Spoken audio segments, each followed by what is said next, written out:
Aladdin Creations. Ever looked through a microscope and seen red blood cells stacked like coins?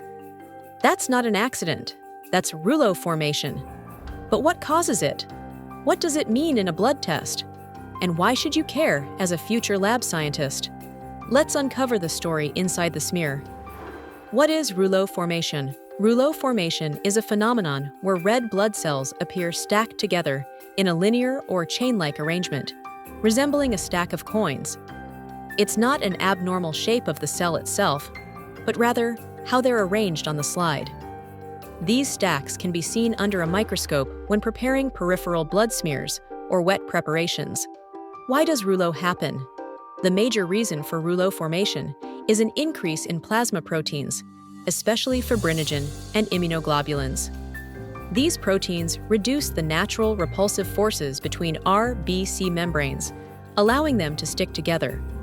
It's often seen in conditions like multiple myeloma, Waldenstrom's macroglobulinemia, chronic inflammatory conditions, infections, autoimmune disorders. Diagnostic importance. Rouleaux formation is not a diagnosis itself, but it's a strong clue that something may be wrong. It raises red flags for chronic inflammation, paraproteinemias, malignancies. Also, it can lead to falsely elevated ESR, erythrocyte sedimentation rate, a test often used in inflammation and autoimmune diseases.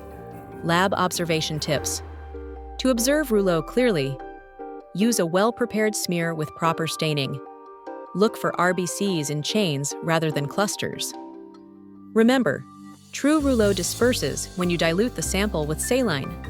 Important note, don't confuse Rouleaux with autoagglutination, which shows irregular clumping that does not disperse with saline. In summary, Rouleaux means stacked red blood cells due to increased plasma proteins, seen in chronic diseases, cancers, and inflammation.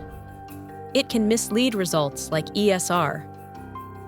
It's a crucial microscopic clue that deserves attention from every lab professional. The next time you see coins in your smear, don't panic.